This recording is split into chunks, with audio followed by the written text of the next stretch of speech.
मैं आपका दोस्त रितेश अपने MPPSC नोट्स इन हिंदी चैनल में आप सभी का स्वागत करता हूं। तो फ्रेंड्स, आज के वीडियो में हम डिस्कस करने वाले हैं MPPSC मेंस एग्जाम के एक टॉपिक जो कि है लोक प्रशासन में मूल्य। मीन्स ये इथिक्स पेपर 4 का एक टॉपिक है, लोक प्रशासन में मूल्य के बारे में। तो इसी के बारे में हम इस वीडियो में डिस्कस करने वाले हैं कि लोक प्रशासन में मूल्य क्या होते हैं, इसे किस प्रकार से जो एलेबोरेट किया जा सकता है हमारे पेपर के लिए और किस प्रकार से इसके नोट्स तैयार किए जा सकते हैं MPPSC मेंस एग्जाम के लिए। तो आप बने रहें इस वीडियो में लास्ट तक और इस वीडियो के नोट्स भी ज़रूर तैयार करें। तो चलते हैं फ्रेंड्स, सीधे हम अपने वीडियो की ओर देखेंगे कि लोक प्रशासन में मूल्य क्या होते हैं। ठीक है, तो सबसे पहले इसके बारे में जान लेते हैं कि वर्तमान में लोक प्रशासन की भूमिका अत्यधिक व्यापक एवं जटिल हो गई है और नीति निर्माण की प्रक्रिया और विभिन्न समस्याओं को सुलझाने में प्रशासक स्थायी रूप से भाग लेने लगे हैं और अतः यह आवश्यक है कि सभी प्रशासक निर्णय प्रक्रिया से बेहतर ढंग से परिचित हों और साथ ही उन्हें यह भी पता होना चाहिए कि समस्या समाधान में मूल्यों तथा तथ्यों की भूमिका क्या हो सकती है। ठीक है, या ये लोक सेवाएं वैध सत्ता पर आधारित होती हैं जिन्हें कार्यों के निष्पादन हेतु समुचित अधिकार, आवश्यक सुरक्षा तथा पर्याप्त सुविधा प्रदान की गई है। तो इसका क्या अर्थ है कि मैं देखते हैं कि जो वर्तमान में लोक प्रशासन की भूमिका होती है वो बहुत ज़्यादा भूमिकाएं उनको दी जाती हैं क्योंकि एक जो लोक प्रशासक होता है वो इतनी जब कड़ी मेहनत करके इतनी सारी ट्रेनिंग के बाद जब वो तैयार होता है लोक प्रशासन के लिए कार्य करने के लिए तो उसे बहुत सारी जिम्मेदारियां सौंपी जाती हैं, उसकी बहुत सारी फील्ड में भूमिकाएँ होती हैं जो उसे निभानी होती हैं और ये जो प्रक्रिया होती है उसे जो भूमिकाएँ निभानी होती हैं ये कैसी बहुत ही जटिल होती हैं। और जो नीति निर्माण करने की प्रक्रिया, जैसा कि आपको पता होगा कि जो लोक प्रशासक होते हैं या ब्यूरोक्रेट्स जो होते हैं, नीति निर्माण करने के लिए सरकारों के द्वारा भी उनकी राय जरूर ली जाती है कि किस प्रकार से किस चीज़ को लागू करवाना है, क्योंकि जो भी सरकार के द्वारा योजनाएं बनाई जाती हैं तो उन्हें लागू करवाने का कार्य इन ब्यूरोक्रेट्स पर ही होता है। जो लोक प्रशासक होते हैं उन्हीं के माध्यम से उस योजनाओं का क्रियान्वयन करवाना होता है। तो आवश्यक होता है कि सरकारें जब कोई भी जो नीतिगत निर्णय ले रही हैं, निर्णय प्रक्रिया कर रही हैं, कोई भी डिसीजन ले रही हैं तो वो आवश्यक रूप से ब्यूरोक्रेट्स की राय लेती हैं। ठीक है, ताकि जो नीति निर्माण जो किया जा रहा है तो भविष्य में जिसे लागू करवाना है जिसके माध्यम से, तो उसकी भी इसमें जो है निर्णय में भागीदारी होनी चाहिए कि किस प्रकार से नीतियों को लागू करवाना है और किस प्रकार की नीतियां लागू करवाने से लाभ होगा लोगों को। तो इसके लिए सरकार उनकी मदद लेती है और विभिन्न समस्याओं को सुलझाने में प्रशासक स्थायी रूप से भाग लेने लगे हैं। मतलब कि जो भी समस्याएं आती हैं एक लोक प्रशासक के सामने, चाहे वो किसी भी प्रकार की समस्याएं हो, लोक कानून व्यवस्था से रिलेटेड हो या फिर कोई सरकारी कार्य हो या फिर कोई जन भागीदारी में लोगों को भाग ले दिवाना हो। ठीक है, ये सभी कार्यों में क्या होता है कि सभी समस्याओं को सुलझाने के लिए जो प्रशासक होते हैं स्थायी रूप से भाग लेने लगे हैं। मतलब कि वो परमानेंटली वहाँ पर कार्य करते हैं उस क्षेत्र में। ठीक है, ताकि समस्याओं को अब सुलझाया जा सके। ठीक है, और अतः यह आवश्यक कि सभी प्रशासक निर्णय प्रक्रिया से बेहतर ढंग से परिचित हो। मतलब कि जो निर्णय प्रक्रिया होती है कि कौन सा निर्णय लिया जाए, किस चीज़ को निर्णय लिया जाए कि ये निर्णय सही हो, भविष्य में इसके फायदे हों। ऐसा ना हो कि कोई भी जो लोक प्रशासक है वो अपनी मनमानी करे, कोई भी ऐसा निर्णय ले ले जिससे कि जो उसके दूरगामी परिणाम हो वो काफ़ी नुकसानदायक हो। तो ऐसी स्थिति में एक लोक प्रशासक जो है यदि कोई निर्णय प्रक्रिया ले रहा है तो ये उचित होता है कि बेहतर ढंग से उस निर्णय प्रक्रिया से परिचित हो। मतलब कि पहले उसके बारे में सोच विचार ले कि उसके दूरगामी परिणाम क्या होंगे। ऐसा तो नहीं कि इस निर्णय ले लेने बस से आज के लिए तो फ़ायदा है लेकिन इसके दूरगामी परिणाम जो होते हैं वो नुकसानदायक हो। तो इस सभी को बारे में इसके पहले सोच विचार कर लेना चाहिए एक लोक प्रशासक को निर्णय लेने से पहले। ठीक है, तो ये ज़रूरी होता है एक लोक प्रशासक के कार्य क्षेत्र में। ठीक है, और साथ ही उन्हें यह भी पता होना चाहिए कि समस्या समाधान में मूल्यों तथा तथ्यों की भूमिका क्या हो सकती है। तो जो समस्या के समाधान में मूल्य हैं और तथ्यों की भूमिका क्या हो सकती है, तो ये लोक सेवक, ठीक है ना, मतलब कि जब कोई भी निर्णय लिया जा रहा है एक लोक प्रशासक के द्वारा तो उसे ये पता होना चाहिए कि जो भी उसमें निर्णय लेने की प्रक्रिया में जो भी तथ्य या मूल्य जो यूज किए जा रहे हैं उसके जो अपने मूल्य हैं और जो भी फैक्ट्स हैं जिसके तहत ये निर्णय लिया जा रहा है तो ये सभी ज़रूरी होता है कि उसे पता होना चाहिए कि समस्या समाधान में ये कैसे भूमिका निभा सकते हैं, कोई भी मूल्य या फिर तथ्य। ठीक है, ये लोक सेवाएं वैध सत्य पर आधारित हैं, जिन्हें कार्यों के निष्पादन हेतु समुचित अधिकार, आवश्यक सुरक्षा तथा पर्याप्त सुविधा प्रदान की गई है। ठीक है, और अतः इन सेवाओं में कार्यरत लोक सेवाओं के उत्तरदायित्व तथा जवाबदेहिता सुनिश्चित होनी चाहिए। सरकार के द्वारा आज नए नए कार्यों को अपनाया जा रहा है, जिस कारण यह बेहद अनिवार्य हो जाता है कि इन लोक सेवकों पर लगातार निगरानी रखी जाए। तो क्या है कि जो लोक सेवक होते हैं उनका उत्तरदायित्व और जवाबदेहिता सुनिश्चित करनी चाहिए कि सरकार को, जैसे कि जो भी कोई भी लोक सेवक है तो वो कोई भी कार्य कर रहा है या किसी भी योजना को लागू करवा रहा है या फिर किसी भी जो गांव ग्रामीण लोग हैं या भी किसी भी क्षेत्र के लोगों को यदि भागीदारी करवा रहा है किसी चीज़ में, तो यदि कोई भी काम उसके द्वारा गलत किया जाता है या फिर उसके कोई नुकसान होते हैं तो सरकार को आवश्यक है कि उस ब्यूरोक्रेट्स या लोक प्रशासक की जवाबदेहिता सुनिश्चित करनी चाहिए कि यदि कोई भी कार्य गलत हुआ तो उसकी जवाबदेहिता उसके ऊपर रहेगी, मतलब उसकी जिम्मेदारी होगी कि ये गलत काम क्यों हुआ जब उसने ठीक ढंग से किया। तो ये सभी उसकी जवाबदेहिता निश्चित की जानी चाहिए कि अंत में ऐसा ना हो कि कोई भी लोक प्रशासक कोई भी निर्णय ले ले और यदि उसके कोई गलत परिणाम होते हैं तो वो जवाबदेहिता लेने से उसे क्या करे, पीछे हट जाए। तो ऐसा नहीं होना चाहिए। सरकारों को इसकी जो जवाबदेहिता के बारे में सुनिश्चित करना चाहिए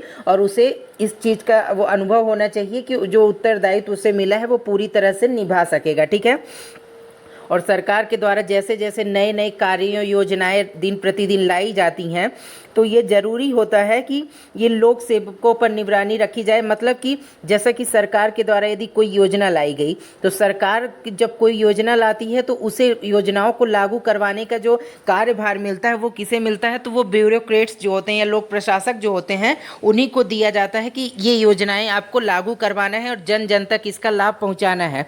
तो ये आवश्यक होता है कि जो भी योजनाएं सरकार के द्वारा लाई जा रही हैं तो वो लोक प्रशासक उसे क्या अच्छी तरह से लागू कर सके और उस योजना का जो लाभ है वो हर वर्ग को मिल सके। और ऐसा नहीं है कि जो वर्ग उसके लिए जो कोई भी वर्ग ऐसा जैसे कि जिसकी ज़रूरत नहीं है उस योजना को उसे उसका लाभ मिले, लेकिन जिसकी ज़रूरत है उसे लाभ ना मिले। तो इस सभी चीज़ों के लिए क्या होता है कि लोक प्रशासक के पर हमेशा सरकार को निगरानी बनाए रखनी चाहिए कि कहीं ये गलत कामों में के लिए योजनाएं जो चलाई जा रही हैं ये गलत लोगों को तो फ़ायदा नहीं दिलाया जा रहा है। तो इसके लिए कड़ी निगरानी रखनी चाहिए सरकार को। ठीक है, लोक प्रशासक पर। अब इसके बाद देखते हैं आगे क्या है। तो आगे है लोक सेवा मूल्य, मतलब कि जो लोक सेवा मूल्य है वो कौन कौन से होते हैं। ठीक है, लोक सेवा में तो सबसे चार इसमें देखते हैं लोकतांत्रिक मूल्य होते हैं। और अगला है जो यहाँ पे सेकंड पहला लोकतांत्रिक मूल्य है और दूसरा क्या है, व्यावसायिक मूल्य। ठीक है, तो आप यहाँ पे व्यावसायिक मूल्य कर लीजिएगा। दूसरा, पहला तो लोकतांत्रिक मूल्य है और दूसरा क्या है, व्यावसायिक मूल्य। यहाँ पे मैं लिख दे रहा हूँ, आप कर लीजिएगा। नीचे हालांकि लिखा हुआ है तो आप यहाँ से भी देख के लिख सकते हैं। ठीक है, तो पहला है लोकतांत्रिक मूल्य, दूसरा व्यावसायिक मूल्य, तो आप यहाँ से देख के लिख लें, और तीसरा है नैतिक मूल्य और चौथा सार्वजनिक मूल्य। तो सबसे पहले देखते हैं कि लोकतांत्रिक मूल्य क्या होता है। तो लोकतांत्रिक मूल्य के अंतर्गत लोक सेवकों द्वारा मंत्रियों को निष्पक्ष एवं ईमानदारी पूर्वक परामर्श देना। मतलब कि जब कोई भी मंत्री परिषद जो है, ठीक है, मंत्रियों के द्वारा कोई भी निर्णय लिया जा रहा है या कोई भी परामर्श मांगी जा रही है लोक सेवकों से, तो लोक सेवक जो होता है, ठीक है, तो उन्हें एक अच्छी जो ईमानदार और निष्पक्ष परामर्श देना चाहिए कि जो कि निष्पक्ष रूप से किसी एक पक्ष के समर्थन में ना हो बल्कि सभी की भलाई के लिए हो। और ये ईमानदारी पूर्वक जो है लोक सेवकों को परामर्श देना चाहिए, किसको, मंत्रिपरिषद को। ठीक है,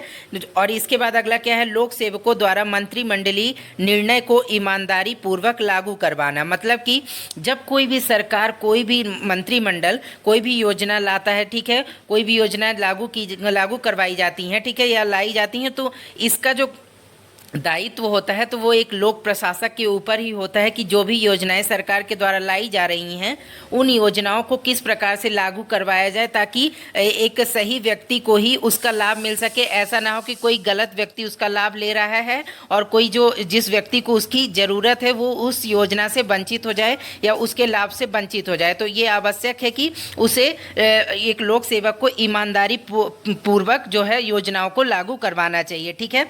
और लोक सेवकों द्वारा व्यक्तिगत एवं सामूहिक दोनों प्रकार के मंत्रिमंडलीय उत्तरदायित्वों का समर्थन करना। मतलब कि जो लोक सेवक होते हैं उसे अपने व्यक्तिगत और सामूहिक दोनों प्रकार के मंत्रिमंडलीय उत्तरदायित्व जो मिले होते हैं।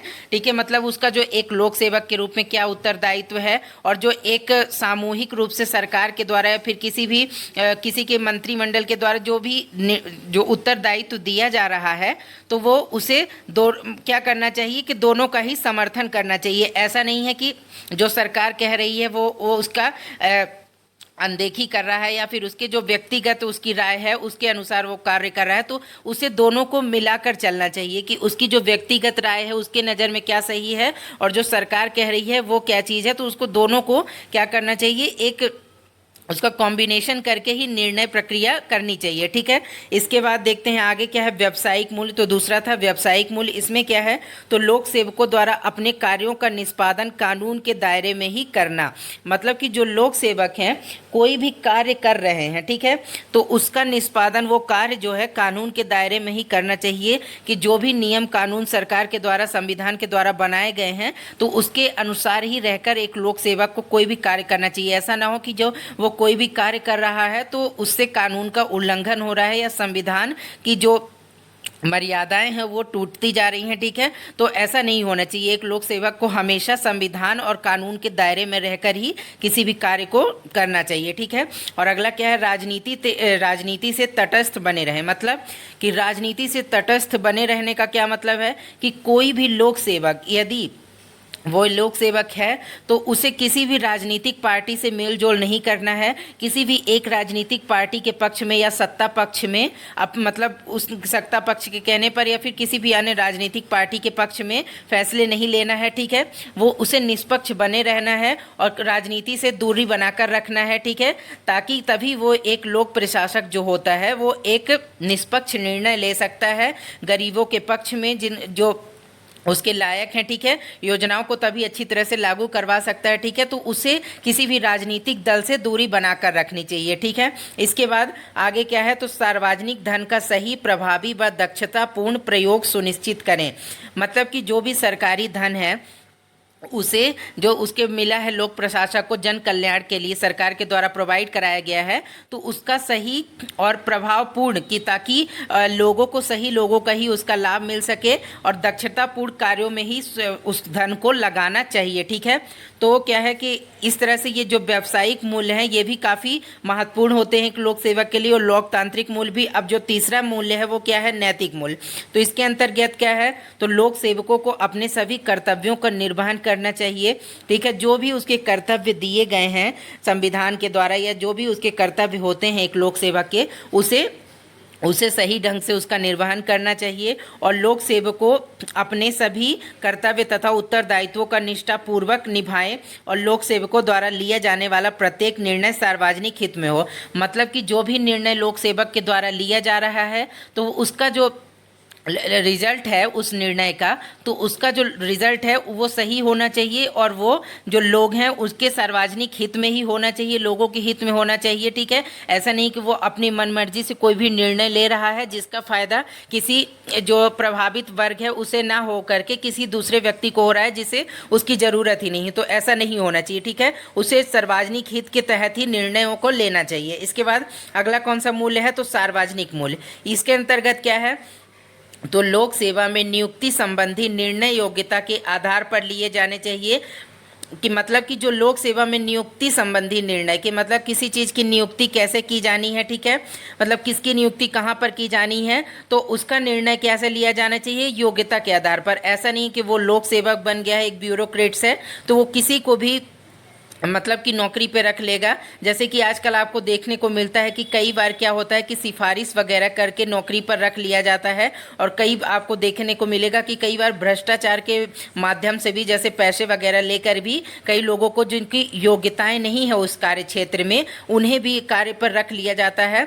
तो ये बहुत ही गलत होता है। एक लोक प्रशासक को इन सब चीज़ों से दूर रहना चाहिए और एक निष्पक्ष योग्यतापूर्ण जो व्यक्ति है उसे ही जो नियुक्ति संबंधी में निर्णय लेना चाहिए, मतलब कि उसी की नियुक्ति करनी चाहिए जिसमें वो उस कार्य को करने की योग्यता हो, ना कि उस व्यक्ति को जिसने पैसे देकर या फिर गलत तरीके से जॉब को पाने की कोशिश की है। ठीक है, तो ये लोक प्रशासक का जो सार्वजनिक रूप से ये कर्तव्य होता है, ठीक है, उसके ये मूल्य ऐसे होने चाहिए जो कि उसे सही निर्णय लेने पर मदद करें। ठीक है, और लोक सेवा संगठनों में सहभागिता, पारदर्शिता एवं संचार व्याप्त होना चाहिए।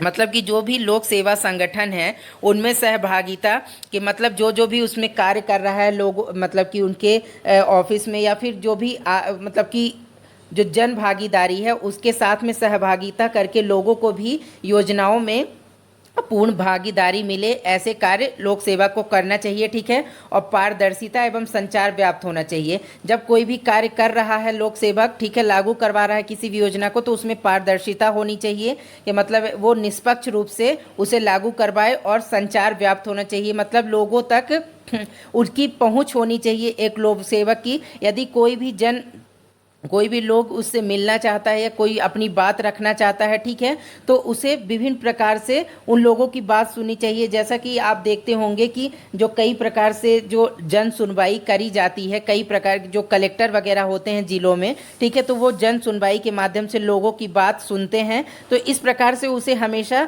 लोगों से संपर्क और संचार बनाए रखना चाहिए, ठीक है, ताकि लोगों की बात उसके तक पहुँच सके और वो योजनाएँ सही ढंग से या कोई भी निर्णय जो है उसे पता चल सके कि लोगों तक इसकी जो लाभ है वो मिल पा रहे हैं या नहीं। ठीक है, और लोक सेवकों द्वारा व्यक्तित्व एवं सामूहिक दोनों प्रकार के मंत्रिमंडलीय उत्तरदायित्वों का समर्थन करना। ठीक है, मतलब कि सभी प्रकार के निर्णयों का समर्थन करना एक इसका ये सार्वजनिक मूल्य होते हैं। ठीक है, किसके, लोक सेवक के। तो आज के फ्रेंड्स वीडियो में इतना ही, जो क्योंकि आज वीडियो में हमने बात किया लोक सेवक जो है या लोक प्रशासन में मूल्य क्या होते हैं और लोक मूल्य जो है कितने प्रकार के होते हैं। तो देखा हमने कि लोकतांत्रिक मूल्य हैं, व्यावसायिक मूल्य हैं, नैतिक मूल्य हैं और सार्वजनिक मूल्य हैं। तो मैं आशा करता हूं कि ये जो मैंने आपको बताया है इस वीडियो में टॉपिक, तो ये आपको आपके एमपीपीएससी मेंस के लिए नोट्स बनाने में काफ़ी सहायक होंगे। तो आज के वीडियो में फ्रेंड्स इतना ही। अब जब हम नेक्स्ट वीडियो में मिलेंगे उसमें भी हम किसी नई टॉपिक के बारे में डिस्कस करेंगे। तो इसके लिए आप बने रहें मेरे चैनल एमपीपीएससी नोट्स इन हिंदी में, ताकि आने वाले मेरे सारे वीडियोस के नोटिफिकेशन आपको मिलते रहें। तो चैनल सब्सक्राइब कर लें, और ये वीडियो अच्छा लगा हो तो इसे लाइक, शेयर, कमेंट जरूर करें। तो ओके फ्रेंड्स, बाय बाय।